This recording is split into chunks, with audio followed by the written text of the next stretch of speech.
Bonjour à tous, j'espère que vous allez bien, je suis ravie de vous retrouver aujourd'hui. Alors cette vidéo s'adresse à vous si vous êtes Sagittaire, si vous êtes ascendant Sagittaire, quel que soit votre signe solaire, ou si vous avez votre signe lunaire en Sagittaire. Alors, commençons par regarder quelle est la tendance, quelle est l'énergie dominante ici. Cavalier de bâton et le monde, ouais. Ok, donc là on fonce, on y va, on va de l'avant. Il y a de la volonté, il y a de la fougue, il y a de l'entrain, de la détermination et en même temps... on n'est pas sur un valet de bâton, on est sur un cavalier de bâton. Donc il y a quand même une certaine maîtrise, entre guillemets, qui n'est pas totale, puisqu'on n'est pas sur une dame ou sur un roi, surtout. Mais voilà, on prend quand même les choses en main, on se met en avant, on se met en marche, il y a une certaine confiance, une certaine détermination. Là, on voit qu'il y a de l'entrain, de l'envie, du désir, de la motivation, de la détermination, pour aller, pour peut-être faire aboutir quelque chose, pour finaliser quelque chose et pouvoir démarrer. On voit bien qu'il y a quelque chose qui arrive à son terme, la fin d'un chapitre, la fin d'un cycle, la fin d'une histoire, la fin d'un projet, la fin de démarche pour un projet. On a ici une notion d'aboutissement et quelque part, on a deux cartes quand même qui représentent la notion de liberté. Ici, donc soit on reprend sa liberté, soit on va la chercher. On est dans cette dynamique, dans cette énergie. Le monde, c'est vraiment l'idée que on a quand même, d'une part, la notion d'achèvement, la notion d'aboutissement, mais aussi la notion quand même de fin de cycle qui est très importante. Ici, cette carte-là, c'est vraiment l'idée qu'il y a quelque chose qui se réalise, qui aboutit, et qui du coup arrive à son terme, va laisser place à quelque chose d'autre, à quelque chose de nouveau. Alors, on va voir comment ça se présente dans votre tirage. Commençons par la vie émotionnelle et sentimentale. Alors, vie émotionnelle et sentimentale avec ici le petit, le normand, un mouvement ici. Bon, il y a une fluidité. Les principaux, j'allais dire les principaux mots-clés, et puis bien sûr je vais développer, mais les principaux mots-clés ici pour la vie sentimentale, c'est l'ouverture, les interactions, le mouvement. Et ici, on a quand même la carte du cœur qui parle d'amour, qui parle de sentiments, de bien-être aussi, de réjouissance. Donc là, il se peut, pour certains d'entre vous, que vous rencontriez quelqu'un ou que vous retrouviez quelqu'un au cours d'un voyage, au cours d'une fête, d'un événement particulier pour lequel vous allez vous déplacer. Et il se peut qu'il y ait une grande joie, une réjouissance, voire même peut-être une rencontre ou des retrouvailles avec quelqu'un que vous aimez beaucoup. Il se peut simplement que là, il y ait un voyage pour retrouver une personne que vous n'avez pas vue depuis longtemps ou pour retrouver la personne de votre cœur ou l'amour de votre vie. Voilà. En tout cas, on a ici aussi, si je regarde les symboles de cartomancie, on a autre chose. Il y a cette idée ici d'être un petit peu perturbé. L'idée d'être fortement touché, affecté, tracassé par quelque chose qui est bloqué ou quelque chose qui semble être problématique, soit dans les ressentis, soit dans le vécu, bien sûr pour votre vie émotionnelle et sentimentale. Cette problématique, elle concerne justement un mouvement dans votre vie ou peut-être un voyage ou un déplacement. Peut-être pour voir ou revoir quelqu'un qui est quand même assez proche de vous, quelqu'un que vous aimez énormément. Alors je le rappelle, cette partie-là, elle est pour beaucoup d'entre vous dans la sphère sentimentale, mais comme c'est l'aspect émotionnel et sentimental, pour d'autres, ça parlera peut-être d'un autre relationnel qui est très important. Familial, un relationnel parent-enfant ou un relationnel amical. Voilà. En tout cas, là, on voit qu'au niveau de la vie sentimentale, il y a quand même des interactions, il y a des ouvertures.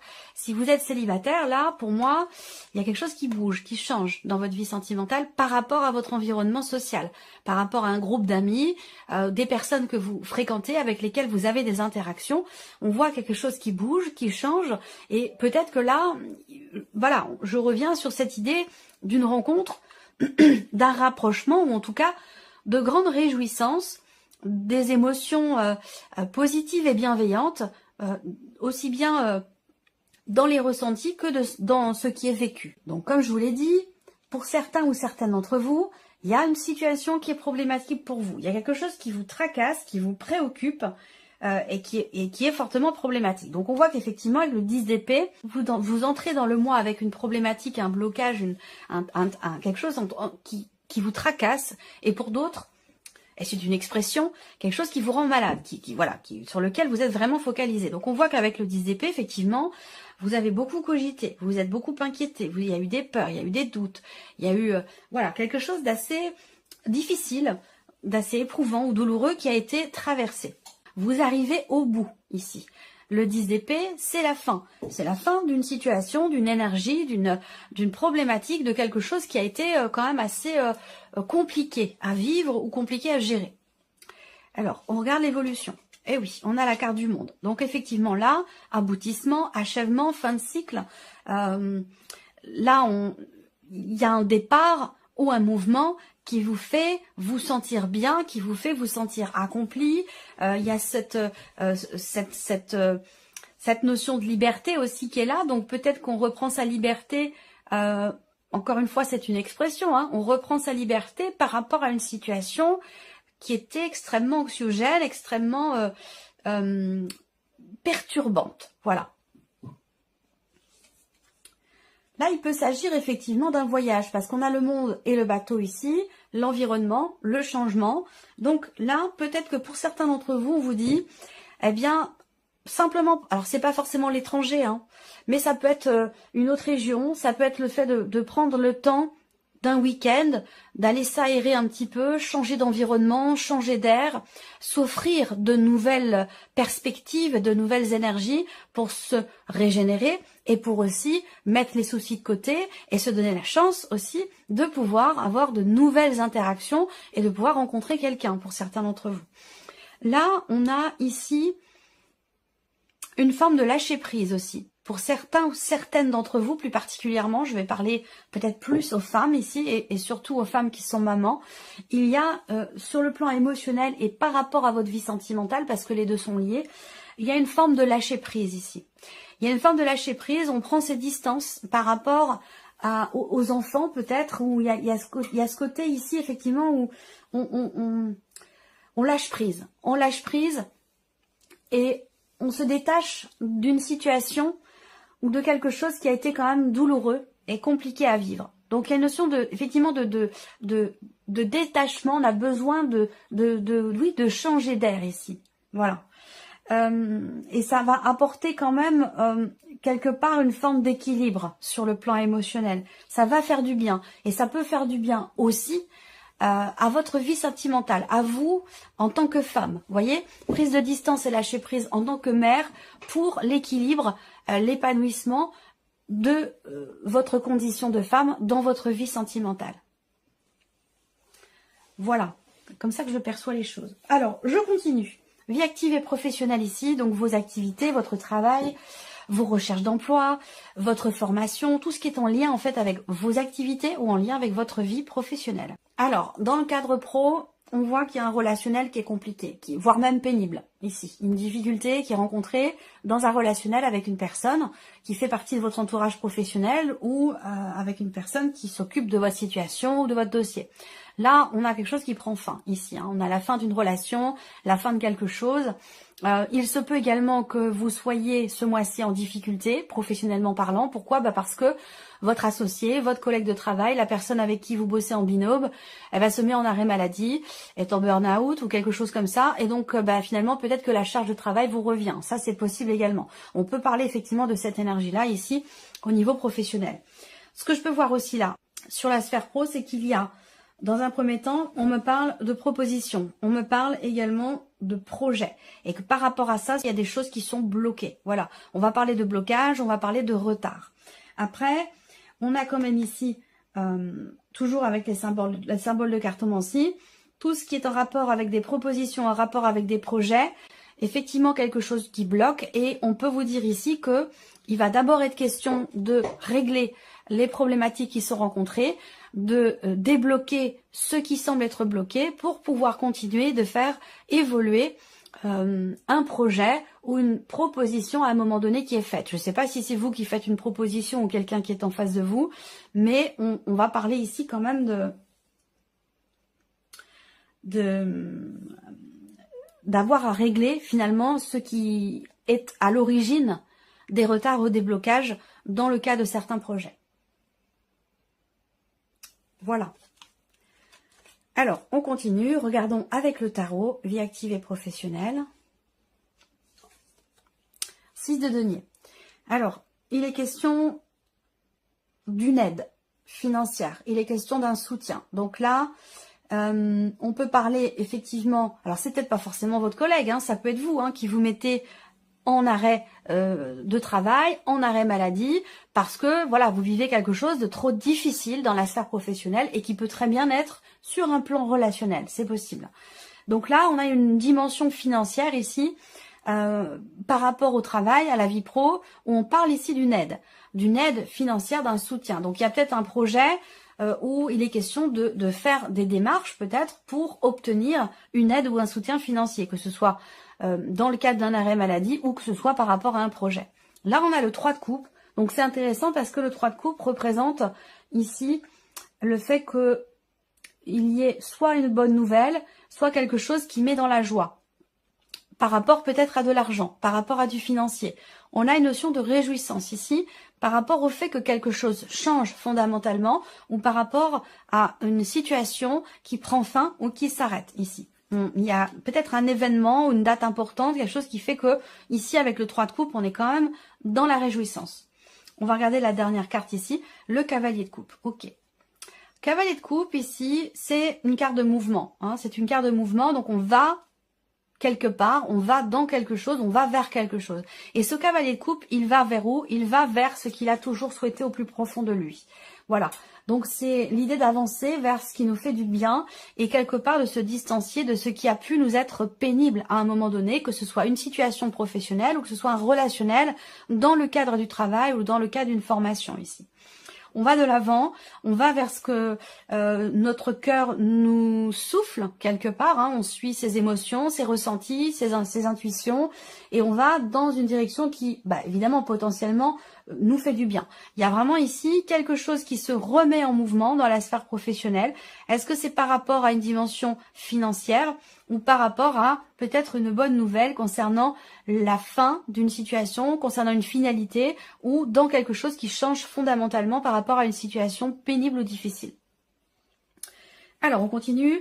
Ici, on a l'aspect matériel et financier pour vous, amis Sagittaires. Et donc, bien sûr, les poissons qui représentent l'argent, les mouvements d'argent, les transactions, les projets également. Ça représente votre trésorerie, votre situation financière. Là, il y a ici la banque. Pour certains d'entre vous, le banquier ou la banquière. On a avec ces cartes-là une signature. On a des papiers, des documents importants, un contrat. Voilà, il y a quelque chose qui se conclut et qui se signe ici. Pour la banque, avec la banque, pour un achat, pour une vente, pour une transaction. Il y a une notion de transaction, il y a un mouvement d'argent qui est en rapport direct avec le foyer, la famille, ou qui concerne ici un bien immobilier. Donc on peut parler de vente ou d'achat. En tout cas, on a une notion de transaction immobilière qui se conclut ici. Voilà. Donc bon, j'ai quand même la dimension financière. Je pense pas qu'on me parle de location ici, mais après tout, pourquoi pas?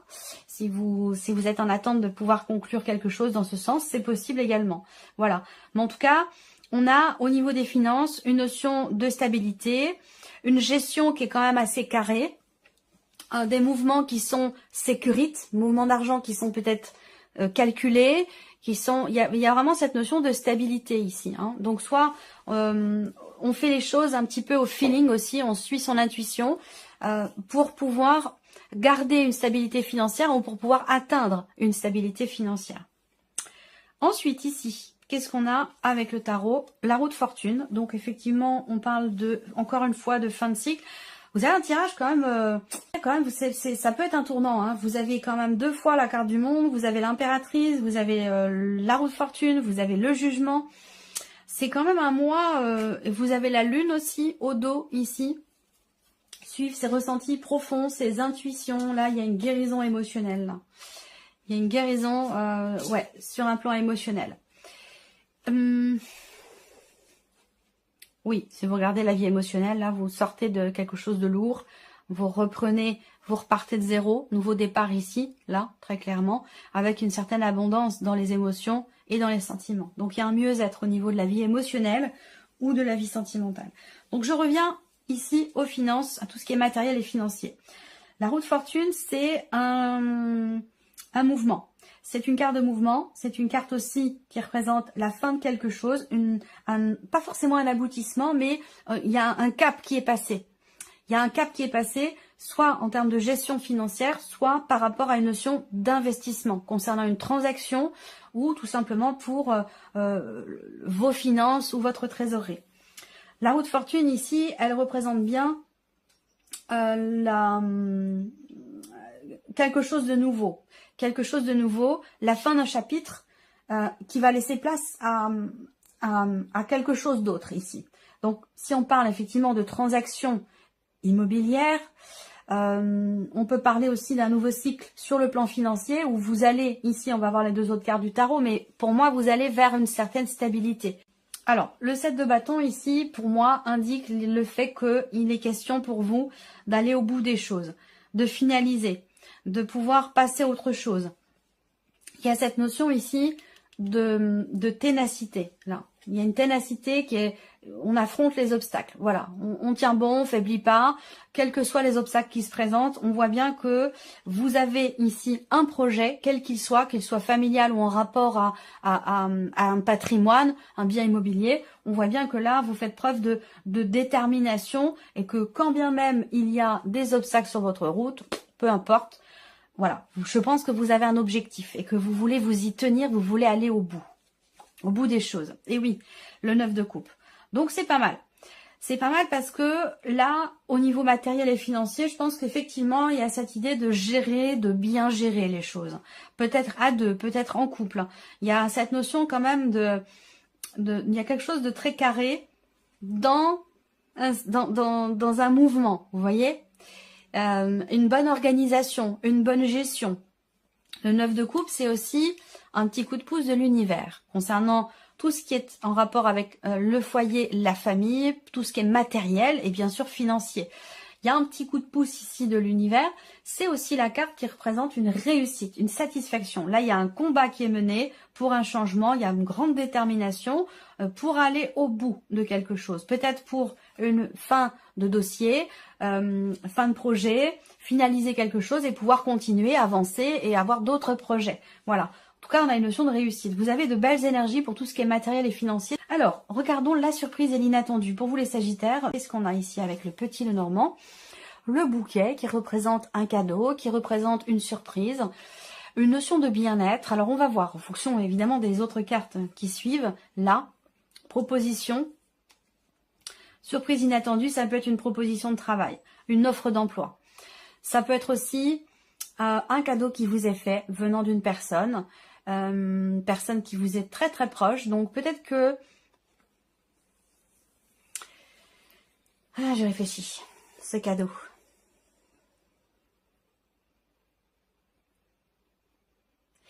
Ce cadeau, alors, ce cadeau, effectivement, ça peut être une offre, comme je vous l'ai dit, une offre d'emploi, déjà, premièrement. Deuxièmement, ça peut être quelqu'un de la famille, quelqu'un qui est très proche de vous, qui va venir vous offrir quelque chose. Ensuite, on a cette notion ici, si je regarde les symboles de cartomancie, on a cette notion d'investissement, cette notion d'argent ici. Encore une fois, on parle d'argent, on parle du foyer de la famille. Donc, il peut y avoir une surprise, un inattendu, rapport à ce que je viens de vous présenter ici. Donc, logiquement, la surprise est bonne, puisque on l'a vu avec le 9 de coupe ici, on a une réussite, on a une réjouissance. Et avec le bouquet, eh bien, c'est la même chose. Il y a une surprise. Je pense qu'on est agréablement surpris ici par quelque chose de financier et en même temps en rapport avec le foyer et la famille. Là, je pense aussi que vous pourriez être surpris par quelqu'un de votre entourage, quelqu'un avec qui vous n'avez pas forcément des relations très intimes, très proches ou solides, mais j'ai l'impression qu'il y a quelqu'un de votre entourage qui pourrait vous surprendre dans sa manière de s'investir dans votre vis-à-vis de vous, sa manière de partager, d'échanger avec vous. Et ça peut être aussi quelqu'un qui vous offre quelque chose, qui vous propose quelque chose aussi. Vous pourriez être surpris ou surprise par cette personne. Alors, ici, le tarot. Surprise inattendue, la justice. Donc ça peut être administratif, ça peut être juridique, ça peut avoir un rapport avec tout ce qui est effectivement judiciaire, juridique ou administratif. La surprise inattendue, c'est quelque part ici une notion d'équilibre, d'harmonie et de bien-être. Voilà. Donc, par rapport à quoi? Par rapport à quelqu'un ou par rapport à une situation. Harmonie, bien-être, il y a un rapprochement. Il y avait une retenue jusqu'à maintenant. Et là, on a un rapprochement ici entre vous et une personne assez proche quand même de vous. Je pense que c'est quelqu'un de la famille, un frère, une sœur ou tout simplement la personne avec laquelle vous vivez. Hein. Je pense que, voilà. Il y a une évolution par rapport à une retenue qui était là dans cette relation. Effectivement, vous voyez la retenue, eh bien, vous voyez l'image ici de ce calme de denier, quelqu'un qui veut retenir quelque chose à tout prix. Donc là, il y a un mieux-être et un rapprochement dans une relation importante. Quelqu'un quand même qui est assez proche de vous. Ensuite, la surprise inattendue, ici, elle peut être aussi concernant de l'argent. Concernant de l'argent, concernant une pension alimentaire, concernant une révision de pension.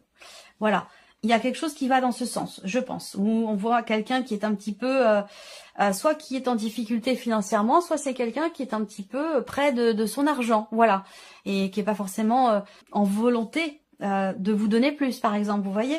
Pour moi, il y a effectivement, il y a une révision de pension. Ça me parle d'une avocate, ça me parle d'une personne, en tout cas, spécialisée dans son domaine. Il va être question de régler quelque chose ici au sujet d'un aspect financier et particulièrement peut-être aussi par rapport à effectivement soit une pension alimentaire, soit une comment ça s'appelle? Une pension de réversion. Ça peut être aussi ça. Voilà pour vous, amis Sagittaires. J'espère que cette vidéo vous a plu, que ce tirage résonne en vous. Je vous remercie beaucoup de votre écoute, de votre présence, de votre fidélité pour beaucoup d'entre vous. Puis on se retrouve très bientôt pour les prochaines vidéos. Au revoir.